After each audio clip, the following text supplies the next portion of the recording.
الحمد لله حمدا كثيرا طيبا مباركا فيه كما يحب ربنا ويرضاه، وأشهد أن لا إله إلا الله وحده لا شريك له، وأشهد أن محمدا عبده ورسوله، وصلى الله عليه وعلى آله وأصحابه وسلم تسليما كثيرا. أما بعد، قال شيخ الإسلام محمد بن عبد الوهاب النجدي رحمه الله تعالى: فإذا قيل لك ما الأصول الثلاثة التي يجب على الإنسان معرفتها، فقل معرفة العبد ربه ودينه ونبيه محمدا صلى الله عليه وعلى آله wasallam. Dan jika kamu ditanya apakah 3 pokok dan 3 landasan yang wajib atas setiap manusia untuk mengetahui dan berilmu dengannya, maka jawablah bahwa yang dimaksud dengan al-usulul tsalatsa adalah pengenalan seorang hamba terhadap Rabbnya, terhadap Allah Subhanahu wa ta'ala, dan terhadap agamanya, dan terhadap nabinya Muhammad sallallahu alaihi wa ala alihi wasallam. Pada poin ini beliau mulai memasuki kepada inti kitab, menjelaskan secara global kemudian secara rinci tentang 3 landasan yang merupakan kewajiban bagi setiap muslim dan muslimah untuk berilmu dan mengenalnya serta berusaha untuk mengamalkannya qaulan wa fi'lan. Sebab ini merupakan pembeda antara ahlul haq wa ahlul batil, dan pembeda antara orang-orang yang akan mendapatkan keselamatan dan orang-orang yang akan mendapatkan kecelakaan dan kesengsaraan. Dan dengan 3 pokok inilah Allah Subhanahu wa ta'ala akan mengirim malaikatnya untuk bertanya kepada ahlul kubur di alam barzakh sebelum mereka menuju akhirah, sebagai penentu apakah mereka termasuk orang-orang yang mendapatkan ni'matul qabr ataukah orang-orang yang mendapatkan azabul qabr. Juga dengan 3 prinsip ini dan 3 pertanyaan ini. Berkata Al-Allamah Ibnu Utsaimin rahimahullah, al-usulu jam'u aslin. Usul itu jamak dari asal, aslun. Wa huwa ma yubna alaihi ghairuhu, yaitu apa yang dibangun di atasnya selainnya. Ya, dia yang berada di bawah begitu, sedangkan yang di atasnya itu bukan dia. Nah, seperti pondasi pada rumah, maka pondasi yang kita ketahui itu disebut dengan asal. Kenapa? Karena dibangun di atasnya rumah. Nah,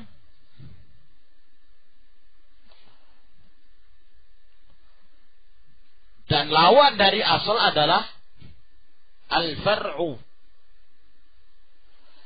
Al-far'u itu ma yubna ala ghairihi, dibangun di atas yang lain, gitu. Kalau al-aslu ma yubna alaihi ghairuhu. Tapi kalau al-far'u yubna ala ghairihi. Apa yang dibangun di atas yang lainnya. Nah, jadi seperti rumah dan pondasi. Pondasi itu berkedudukan sebagai aslun, sedangkan rumah di atasnya itu dikatakan sebagai fara'. Karena dibangun di atas selainnya. Kalau tidak ada selain ini, maka robohlah rumah itu dan runtuh, rapuh. Naam. Wa min dzalika aslul jidari wa huwa asasuhu, asal dari tembok, dinding, dan dia adalah asasnya. Ya. Jadi kalau dikatakan tembok itu sebagai asas, maka faraknya yang mana ya kawan? Atap. Ya. Apa mungkin atap itu dibangun tanpa dinding? La yumkin. Nah, sehingga atap ini kedudukannya sebagai farak, sedangkan dinding itu kedudukannya sebagai asl. Nah, wa aslu syajarati, dan asal dari pohon, allati yatafarra' minhul aghsanu, yang bercabang-cabang darinya ranting-rantingnya. Ya. Jadi kalau pohon yang besar, tiangnya itu namanya asl. Kalau dibanding dengan ranting-rantingnya yang ke kanan dan ke kiri, yang ditumbuhi dedaunan, maka tiang itu kedudukannya sebagai asl. Nah, sedangkan ranting yang ke kanan dan ke kiri itu dinamakan apa? Fara'. Tapi tiang ini sendiri pada asalnya kedudukannya sebagai fara' kalau dibandingkan dengan akar. Ya, kalau dilihat pada akar, maka akar ini kedudukannya sebagai apa? Asal. Sedangkan tiang itu sebagai fara' karena dibangun di atas yang lainnya. Nah, wa hakadha. Wa asluna, qala Allah Ta'ala, telah berfirman Allah Subhanahu wa Ta'ala, alam tara kaifa daraba Allahu mathala kalimatan tayyibah ka syajaratin tayyibah. Apakah kamu tidak melihat bagaimana Allah memberikan satu permisalan kalimat tayyibah, yaitu la ilaha illallah, seperti pohon yang baik, asluha tsabitun, yang pokoknya itu kokoh, wa far'uha fis sama', sedangkan cabang-cabangnya menjulang tinggi ke atas. Wa hadhihi al-usulul thalathatu, dan al-usulul thalatha ini yushiru bihal musannifu rahimahullah, diisyaratkan oleh al-musannif, yaitu Syekhul Islam rahimahullah, ila al-usul allati yus'alu anha al-insanu fi qabrih, mengisyaratkan kepada prinsip-prinsip yang seorang manusia akan ditanya di dalam kuburnya. Man rabbuk, wa ma dinuk, wa man nabiyuk, siapa Rabbmu, apa agamamu, dan siapa pula nabimu. Akan ditanya ini. Maka inilah yang akan beliau paparkan untuk dijadikan sebagai bekal fil yaumil ati, agar kemudian kita bisa kokoh selamat dari siksaan kubur. Yuthabbitullahu alladhina amanu bil qawli tsabiti fil hayati dunya wa fil akhirah. Para ulama menafsirkan firman wa fil akhirah ay fil qabr, di alam barzakh, alam kubur. Allah Subhanahu wa taala akan mengokohkan seorang mukmin dengan perkataannya yang tsabit, yaitu mampu menjawab pertanyaan-pertanyaan malaikat. Jika dia mampu, dan itu tergantung dari keimanannya, bukan tergantung dari kepandaian. Nah,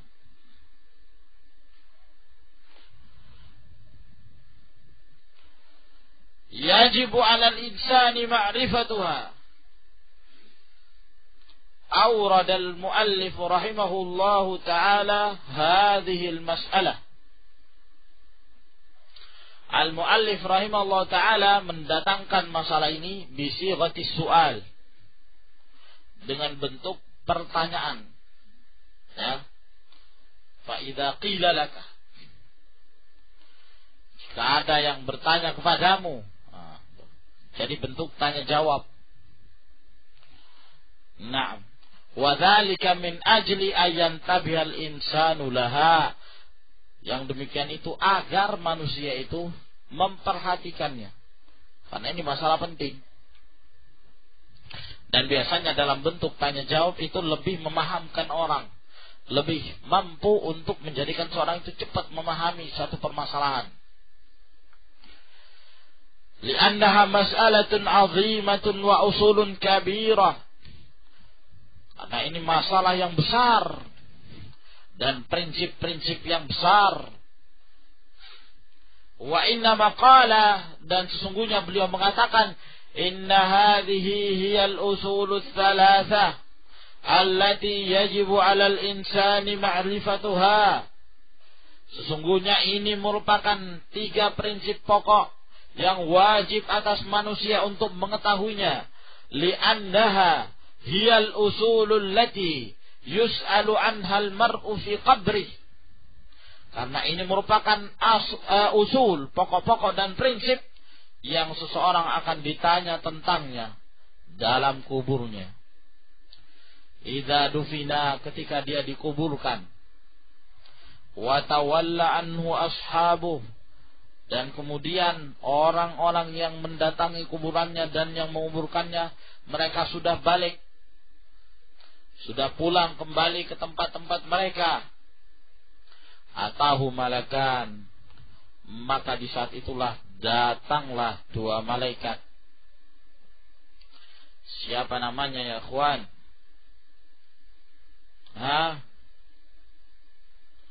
Malaikat apa ini? Munkar wan Nakir. Dalam riwayat Al-Imam Tirmidzi menyebutkan nama tersebut, ahaduhuma Munkar wal akhar An-Nakir. Salah satunya Munkar dan yang lainnya Nakir. Riwayat tersebut disahihkan oleh Al-Allamah Al-Albani rahimahullah, yang menunjukkan bahwa nama kedua malaikat itu, satunya Munkar, yang satunya lagi bernama An-Nakir. Mereka berdua datang. Fa'aq'adahu, lalu mendudukkan orang ini. Fasa'alahu, lalu bertanya kepadanya, Mar-Rabbuk, siapa Rabbmu? Wa ma dinuk, apa agamamu? Wa man nabiyyuk, siapa pula nabimu? Fa ammal mu'minu fayaqul, adapun kalau dia seorang mukmin, maka dia akan mengatakan Rabbi Allah, Rabbku adalah Allah. Wa dinil Islam, agamaku adalah Islam. Wa nabiyyi Muhammadun, nabiku adalah Muhammad sallallahu alaihi wa alihi wasallam. Wa ammal murtabu awil munafiqu fayaqul, adapun kalau dia ragu atau dia seorang munafik, maka dia akan mengatakan la adri sami'tu an-nasa yaquluna syai'an faqultuh. Aku mendengarkan orang mengatakan demikian, ya maka aku pun mengatakannya. Jadi tidak diberikan hujjah yang kuat. Wal'iyadzu billah, bagi orang yang ada keraguan. Kan seperti ini keadaannya. Sebutkan dalam hadis yang sangat panjang berkenaan tentang orang yang telah meninggal. Rasulullah sallallahu alaihi wasallam bercerita di hadapan para sahabat, "Ista'idzu billah min adzabil qabr." Hendaklah kalian berlindung diri kepada Allah Subhanahu wa taala dari azab kubur. Nah,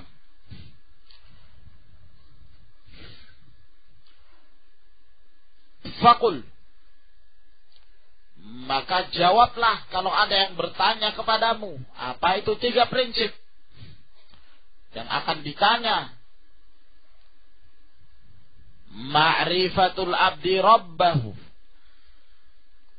Yang pertama adalah pengenalan seorang hamba kepada Allah Subhanahu wa ta'ala, kepada Rabbnya. Qala al-allamah Ibnu Utsaimin rahimahullah, ma'rifatullahi takunu bi asbabih. Mengenal Allah itu bisa diketahui dengan beberapa sebab, dengan beberapa cara. Minha di antaranya an-nazar wa tafakkur fi makhluqatihi azza wa jal, yaitu dengan cara an-nazar, berfikir dan bertafakkur terhadap makhluk Allah Subhanahu wa ta'ala. Fa inna dzalika yuaddi ila ma'rifatih. Karena sesungguhnya demikian itu akan mengantarkan pada pengenalan Allah, wa ma'rifati azimi sultanih, dan mengenal besarnya kerajaan Allah, wa tamami kudrati, dan sempurnanya kekuasaan Allah, wa hikmatihi wa rahmatihi, serta hikmah dan rahmatnya Allah Subhanahu wa ta'ala. Dan asal dalam pengenalan itu adalah dari Al-Quran. Cukup bagi kita di dalam Al-Quranul Karim untuk mengenal Allah Subhanahu wa ta'ala. Dan yang seperti ini, pengenalan Allah Subhanahu wa ta'ala bukan hanya dalam hal mengenal bahwa Allah itu ada, bukan. Tapi pengenalan kita kepada Allah Subhanahu wa ta'ala adalah merupakan pengenalan yang sempurna, yang mengantarkan kita untuk menjadi seorang hamba yang tunduk dan patuh terhadap apa saja yang diperintahkan oleh Allah Subhanahu wa ta'ala. Itu yang dikehendaki. Pengenalan Allah terhadap wujudnya, pengenalan Allah terhadap rububiyahnya, pengenalan Allah terhadap uluhiyahnya, pengenalan Allah terhadap al-asma wa sifat. Barang siapa yang menyempurnakan pengenalan Allah, pengenalan seorang hamba terhadap Allah Subhanahu wa ta'ala dengan 4 poin ini, maka ini menunjukkan sempurna pengenalan dia kepada Allah Subhanahu wa ta'ala, disertai dengan amalan. Bukan hanya berkisar sekitar an-nazar wa tafakkur. Nah, ya, bukan hanya sekedar bertafakkur, tidak. Yang wajib bagi seorang muslim, wajib bagi seorang manusia adalah iqrarus syahadatain, mengikrarkan terlebih dahulu 2 kalimat syahadah. Sebab al-Asy'ariyah mereka mengatakan bahwa yang wajib atas manusia an-nazar wal qasdu ila an-nazar. Tafakkur dulu. Jangan dulu ucapan syahadatain. Tapi tafakkur dulu. Olah fikir dulu. Hada kalamun batil. Bertentangan dengan nas dalam Al-Quran dan sunnah Nabi sallallahu alaihi wasallam. Wa laqad ba'atsna fi kulli ummatin rasulan madza an i'budullah wajtanibut taghut. Itu inti ibadah. Sembahlah hanya kepada Allah dan meninggalkan taghut. Bukan diperintahkan mereka untuk berfikir tafakkaru. Tidak. Rasulullah sallallahu alaihi wasallam ketika mengirim para sahabat, Mu'adz bin Jabal, "Innaka ta'ti qauman ahlal kitab, falyakun awwalu ma tad'uuhum ilai syahadata alla ilaha illallah." Bukan fa inna awwala ma tad'uuhum ilai an-nazar wal qasdu ila an-nazar. Tidak. Tapi yang pertama adalah iqrar syahadatain. Pernyataan 2 kalimat syahadah. Sebab dalam hal meyakini wujudnya Allah Subhanahu wa ta'ala semata tidak cukup menjadikan seorang itu muslim. Berkeyakinan bahwa Allah satu-satunya pencipta tidak cukup menjadikan seorang itu muslim. Nah, inilah yang menyebabkan tersesatnya mereka di kalangan para hizbiyah. Seperti Abdul Majid Az-Zandani membuat kitab-kitabul iman. Isinya semuanya berkisar tentang tauhid rububiyah, isbat wujudillah. Hanya itu, menetapkan wujudnya Allah Subhanahu wa ta'ala. Bas. Itu saja. Tidak ada takrir terhadap tauhidul uluhiyah. Apalagi pembahasan al-asma' wa sifat. Ya. Kalau kamu melihat ada mobil berjalan, ya tentunya kamu pasti meyakini bahwa mobil yang berjalan itu ada supirnya yang mengarahkan. Ya memang demikian. Ya. Tapi kalau ilmu yang seperti ini, lalu kamu mengatakan inilah iman, lalu diajarkan di sekolah-sekolah yang mereka fahami, inilah Islam yang sebenarnya. Padahal di dalamnya hanya sekedar takrir tauhid rububiyah, takrir tauhid isbat wujudillah Subhanahu wa ta'ala. Difahami inilah Islam, inilah tauhid yang sebenarnya. Nah, adapun tauhidul uluhiyah wal asma' wa sifat tidak dibahas oleh mereka. Nah, bangga dengan penggabungan antara ilmu Al-Quran dengan sains. Ya, sekarang ini yang mulai diangkat-angkat sebagai ulama adalah orang yang pandai teknologi. Nah, itulah yang dianggap sebagai ulama. Kenapa? Karena mereka mampu untuk memperbaharui penafsiran Al-Quran. Nah, menjadikan tafsiran-tafsiran Al-Quran itu menjadi tafsiran-tafsiran yang sesuai dengan teknologi.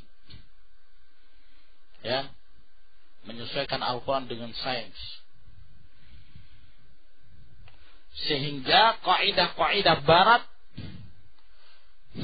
kaidah-kaidah yang ada pada mereka, ya, yang diambil dari barat, berkata dokter fulan, berkata salah seorang ahli matematik bernama dokter, sulit-sulit namanya.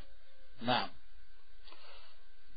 ini dianggap alim matematika, alim fisika, alim kimia, alim ini dan itu. Lalu dicocokkan. Ini sesuai dengan firman Allah demikian. Ya. Masuk ke bulan, mendarat ke bulan. Oh, ini sesuai dengan firman Allah. Ya ma'syarul jinni wal ins, in istata'tum an tanfudhu fi aqtari samawati wal ard fanfudhu la tanfudhuna illa bisultan. Ini dibacakan di khutbah-khutbah.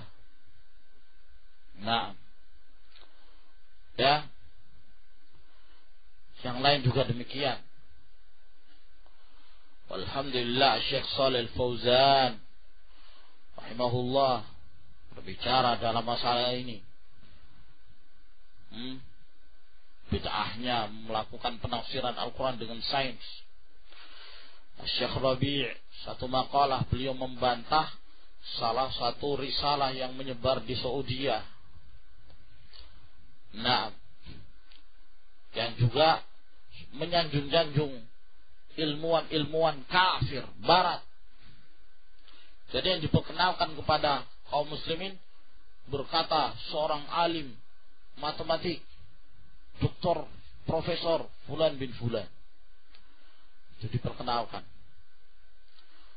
Wa Syekh Yahya bin Ali Al-Hajuri rahimahullah juga beliau berbicara dalam masalah ini, membantah Al-Hizbi, Al-Makir, Abdul Majid Az-Zandani dalam kitabnya As-Subhus Syariq.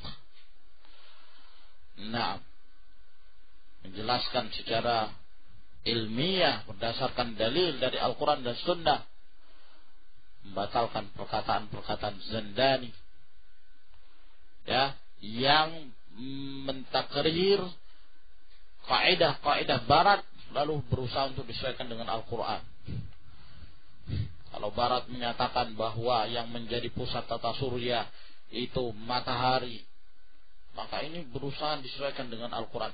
Padahal dalam Al-Quran itu terdapat isyarat untuk membantah bahwa matahari itu adalah merupakan pusat tata surya. Pusat tata surya itu adalah apa ya, kawan? Yang bergerak yang mana? Matahari apa bumi? Matahari. Bumi tetap. Wasyamsu tajri li mustaqarrin laha. Matahari itu beredar pada peredarannya. Dzalika taqdirul azizil hakim. Adapun bumi, sepakat para ulama, bumi itu tidak berevolusi dan tidak pula berotasi.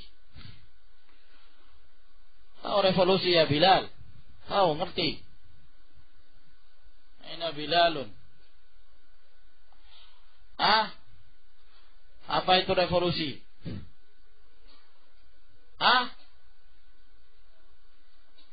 Putar. Kayak ini?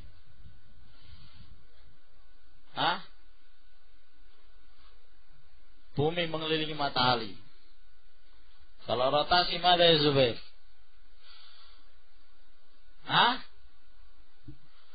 Berputar.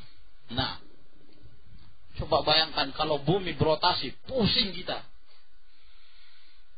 Tapi kata mereka, karena saking cepatnya sehingga tidak terasa. Tanyakan pada orang Badu, bumi gerak gak? Wah, sinting kamu mengatakan bumi bergerak. Bodoh. Enak. Orang yang tidak pernah belajar akan mengatakan bumi ini diam. Mana pergerakan? Ia bergerak kalau terjadi guncangan, gempa. Baru dikatakan bergerak. Sepakat para ulama. Ya, Zandadi ingin mentakrir pernyataan-pernyataan barat bahwa sesungguhnya alam semesta ini terjadi secara seakan-akan terjadi secara alami begitu saja. Kejadian awan, kemudian turunnya hujan. Ya. Yang ditakrir. Sesuaikan dengan hadis-hadis Nabi sallallahu alaihi wasallam. Bergerak kenapa?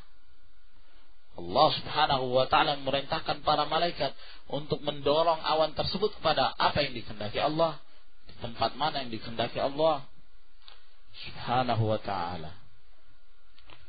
Nah,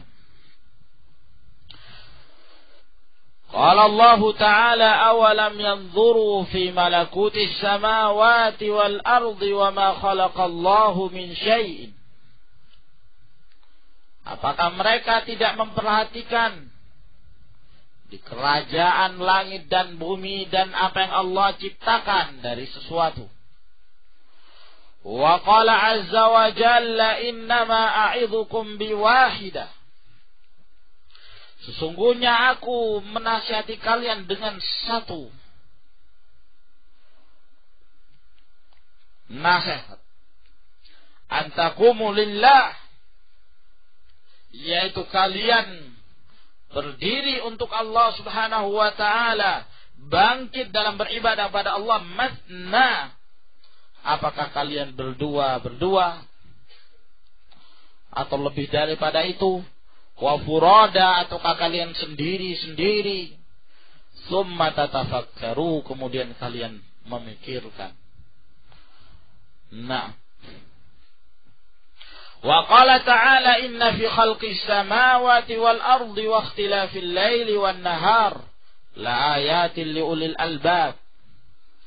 Sesungguhnya dalam penciptaan langit-langit dan bumi dan pergantian siang dan malam terdapat tanda-tanda bagi orang-orang yang berakal. Wa qala azza wa jalla inna fi ikhtilafil laili wan nahari wa ma khalaqallahu fis samawati wal ard la ayatin liqaumin yattaqun. Sesungguhnya dalam pergantian malam dan siang dan apa yang Allah ciptakan di langit dan di bumi terdapat tanda-tanda bagi orang-orang yang bertakwa. Wa qala subhanahu wa ta'ala inna fi khalqis samawati wal ard wa ikhtilafil laili wan nahari wal fulki allati tajri fil bahri bima yanfa'un nasa wa ma anzalallahu minas samai min ma'in fa ahya bihil arda ba'da mautiha wa batha fiha min kulli dabbah wa tasrifir riyahi was sahab al musakhkhar bainas samai wal ard la ayatin liqaumin yaqilun. Sesungguhnya dalam penciptaan langit dan bumi dan pergantian malam dan siang dan perahu yang berlayar di lautan dengan apa yang Allah beri manfaat pada manusia dan apa yang Allah turunkan dari awan berupa air. Lalu Allah Subhanahu wa ta'ala menghidupkan bumi setelah matinya. Dan Allah Subhanahu wa ta'ala menyebarkan di bumi tersebut dari setiap hewan-hewan yang melata. Dan terjadinya perubahan arah angin. Dan awan yang ditundukkan di antara langit dan bumi. Terdapat tanda-tanda bagi orang-orang yang berakal.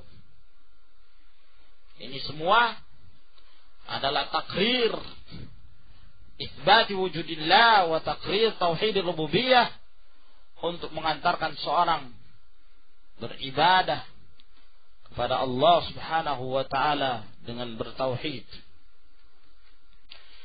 Wallahu a'lamu bis-shawab. Ila huna. Tafadhalu hafizakumullah.